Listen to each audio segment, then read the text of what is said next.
തരാം.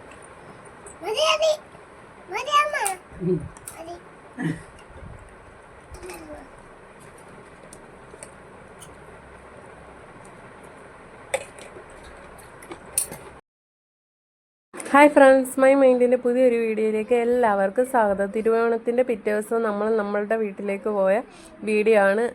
വീട്ടിലേക്ക് പോയ വീഡിയോ അല്ല, വീട്ടിൽ ചെന്നിട്ട് നമ്മൾ ഊണ് കഴിക്കുന്ന വീഡിയോ ആണ്. നമ്മൾ ഊണ് കഴിക്കാനായിട്ട് പിറ്റേ ദിവസം വീട്ടിൽ പോയിരുന്നു. അതാണ് ഇന്നത്തെ വീഡിയോയിൽ ഉൾപ്പെട്ടിരിക്കുന്നത്. വീട്ടിൽ ഊണിന് ഇഞ്ചി അച്ചാർ, ബീറ്റ്റൂട്ട് അച്ചാർ, പാവയ്ക്ക അച്ചാർ, നാരങ്ങ അച്ചാർ, പയറ് തോരൻ, ചിക്കൻ കറി എന്നിവയൊക്കെയാണ് ഉണ്ടായിരുന്നത്. പിന്നെ ചോറിൻ്റെ കൂടെ പരിപ്പും പപ്പടവും ഉണ്ടായിരുന്നു. അപ്പോൾ നമ്മൾ ഇവയൊക്കെ കൂട്ടി നല്ല അടിപൊളിയായിട്ട് ഊണ് കഴിച്ചു ഗൈസ്. പരിപ്പ് എടുത്തുകൊണ്ട് വെച്ചത് കഴിഞ്ഞു. അന്നേരം പിന്നെയും പോയി എടുക്കാനുള്ള മടി കാരണം ഞാൻ അത് കുടഞ്ഞെടുക്കുകയാണ് ഗൈസ്. എന്നിട്ട് നമ്മളൊരു പപ്പടമൊക്കെ വെച്ച് പരിപ്പും പപ്പടമൊക്കെ കൂട്ടി കുഴച്ച് ചിക്കനും തോരനും അച്ചാറും എല്ലാം കൂടെ നന്നായിട്ട് മിക്സ് ചെയ്ത് കഴിച്ചു ഗൈസ്. അപാര ടേസ്റ്റാണ്.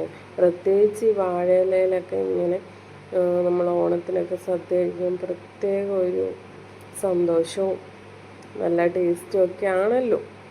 അതുകൊണ്ട് ഇങ്ങനെ കുഴച്ച് കഴിക്കാൻ എനിക്ക് ഭയങ്കര ഇഷ്ടമാണ് ഗൈസ്. അപ്പോൾ ഞാനങ്ങനെ കുഴച്ച് നല്ല അടിപൊളിയായിട്ട് കഴിച്ചു. പിന്നെ എൻ്റെ സൗണ്ട് ഇങ്ങനെ ഇരിക്കുന്നതെന്ന് വെച്ചാൽ എനിക്ക് ചെറിയ തൊണ്ടവേദനയുണ്ട് ഗൈസ്. ഓണത്തിന് നമ്മൾ സാധനങ്ങളൊക്കെ വാങ്ങാനും അതിനൊക്കെ വെയിലത്ത് അങ്ങോട്ടും ഇങ്ങോട്ടും ഒക്കെ പോയി ചെറുതായിട്ടൊരു പനിയുടെ ലക്ഷണമാണെന്ന് തോന്നി. പിന്നെ ഞാൻ കുറച്ച് ചൂടുവെള്ളമൊക്കെ കുടിച്ചു ഒക്കെ നോക്കി തൊണ്ടയുടെ പ്രശ്നം മാറുമെന്ന്. പിന്നെ നമ്മളതെല്ലാം കൂട്ടിക്കുഴച്ച് നല്ല അടിപൊളിയായിട്ട് ചോറൊക്കെ ഉണ്ട്. പിന്നെ നമ്മളുടെ ചാനൽ കാണുന്ന എല്ലാവരും നമ്മളെ സപ്പോർട്ട് ചെയ്യുക, ലൈക്ക് ചെയ്യുക, കമൻറ്റ് ചെയ്യുക, സബ്സ്ക്രൈബ് ചെയ്യുക. അപ്പോൾ ഇന്നത്തെ വിശേഷങ്ങൾ ഇത്രയൊക്കെ ഉള്ളൂ ഗേസ്. Okay, thank you. ഇവിടെ എവിടെയെങ്കിലും കറങ്ങാൻ വണ്ടി